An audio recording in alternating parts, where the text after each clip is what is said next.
I'm challenging you. I'm challenging you to do 90 days of the same thing.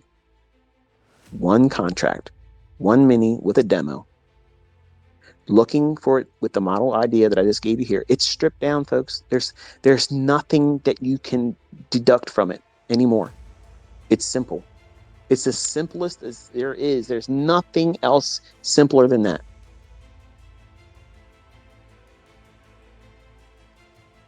If you can watch the market in the morning, you look for it there. If you can't watch it in the morning, watch it in the afternoon. It's occurring all day long. Multiple times. He's discovering that he has more than one setup per session. Dozens of setups per day. I said that plurally. There's a lot of them there. And that's what these algorithms do all day long. They pipe their orders in. Boom, boom, boom, boom, boom, boom, boom, boom, boom, boom. And they're sliding themselves in between everybody else's orders and buying and selling. And that volume comes in. There it is.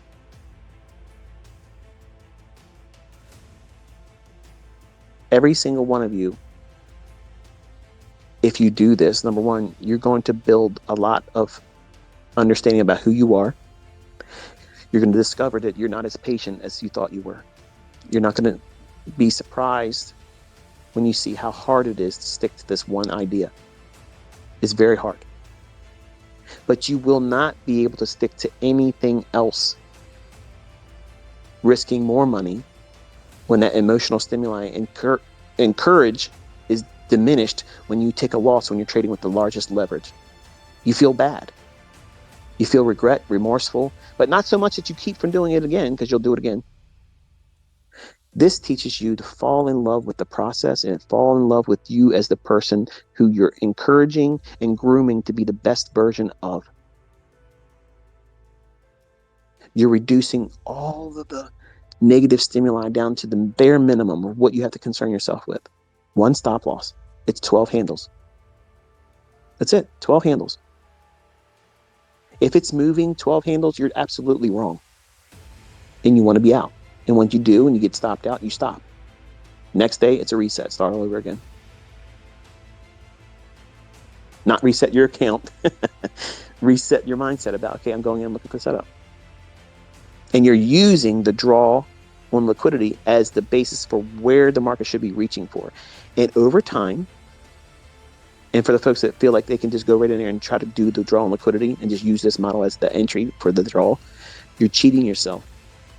Because your expectations is you're eventually going to want to trade with 15 contracts when you can afford to do so. You won't be able to hold that trade until you work through one contract. And you hold to 10 to 15 contracts. Handles rather. And once it does that, you get out. And you learn to see, does it keep going further? Or does it retrace and go against where your stop loss would have been? And then later on resume going higher. Because there's going to be times where that's going to happen. Cameron will have that happen to him. It will happen to him. And I'm interested to share with you his observations. I will sit with him. You will hear his voice. He will talk with me and you as an audience member, listening to what he felt in contrast to what it's been like watching him build it up.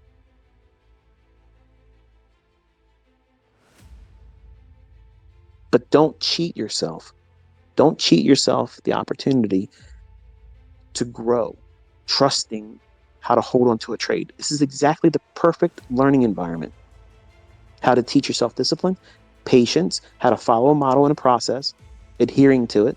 Don't do anything extra beyond that. Don't over leverage your account because you can only do one contract. And kill the whole myth of high R multiple trades is the way to go, or you can't be profitable. That's bullshit. That's bullshit.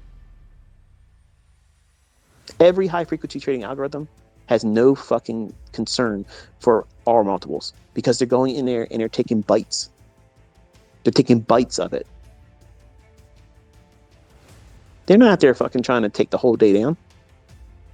They're just taking a bite. In this, 10 handles is a bite. And there's a lot of that on the plate every single day. And you only need one of those 10 handles to carve out a model that can make your whole life better. What would $200 a day do for you? Am I selling you a Lambo lifestyle? Fuck no. Am I showing you how you can get your groceries paid for in a month? Absolutely. Am I helping you figure out how you can get that car note covered because you just had a separation and there's now less money coming in?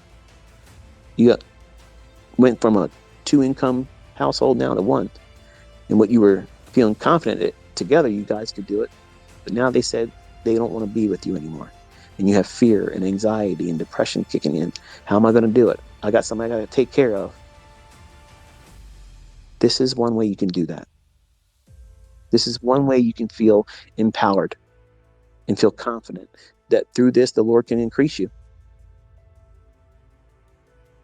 But you have to submit yourself to the process. You have to submit to a rule-based idea. And there is none simpler than this. It'll conquer everything that you're wrestling with. Fear of missing out. Because you're going to discover, man, these things happen all day long. Yeah. I missed that one. Oh, no. No, you'll never have that feeling. You'll never have that feeling. I never look at a market and say, fuck, man, I missed that fucking move. Where the fuck was I thinking? Why did I do that? Why did I do this one? What? It doesn't happen. You don't hear me talk like that, man.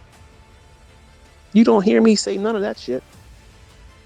It's boring as fuck because it's the same shit every day. Same time, same channel. Precision Incorporated. And it's empowering when you have that. When you share your feelings about it to everyone else that can't do it, it's going to seem like arrogance. It's going to seem like pride. Oh, look at this guy. He's so boastful. His ego's so big. You know what the fuck it is? I'm confident. I don't talk in terms that you're used to using with yourself. Oh, I don't know why I can't do this. I fear I'm going to miss this one. I should have did this and should have that. No. Oh, that's defeating terms. That's a vocabulary that a failure fucking holds on to. You choose to hold those words near and dear to your heart. I don't. I'm more than an overcomer. I am a conqueror. I am not teaching you to be complacent with mediocrity. You're not destined for that. You're not destined for that. The fact that you're still listening to me is a testimony to that because you're getting fed.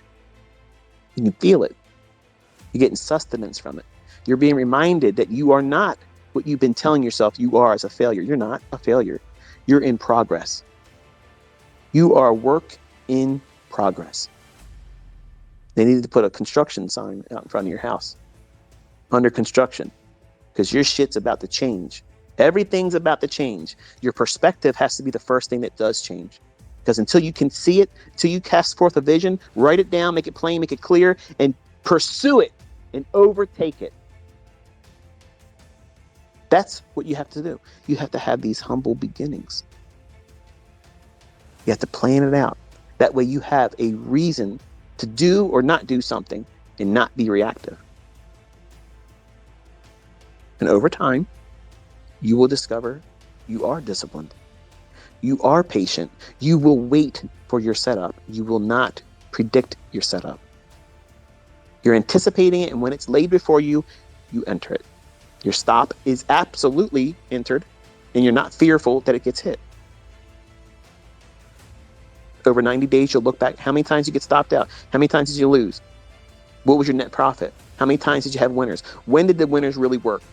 What were the losers? Why did they fail? What time of day? What was the economic calendar like the day before, the day of, and the day after on the days that you lost? What was it like that on the days that you won? How did you feel when you lost? How did you feel when you won? What fears and concerns did you have? You journal all that. But you do not journal it in a way where you kick yourself down and make yourself feel defeated. Oh, I fucked that up. Oh, this is bullshit. I'm never going to make this work. I'm wasting my time doing this. Everything is an opportunity for you to encourage yourself, cheerlead yourself. That's exactly what your journal is for. because nobody is going to be there to do it for you. Nobody. You get that feeling when I'm talking to you like this, but it stops as soon as you stop listening to this. And you go back to your regular world, think about everything you're doing. When you start trading it next week, you're going to be arm wrestling fear, uncertainty, and the looming sense that you're going to fail, and I'm probably going to be wasting my time, and I'm going to feel demoralized if that's the case. That's all what everybody feels when they're trading. You're first finding yourself, everybody thinks and feels just like that. It's normal. And you're looking for some way to avoid that. And I'm telling you, you got to walk right up to it, flick it in the fucking nose and say, I'm not deterred by you, bitch. I'm here for it. And I'm walking through you.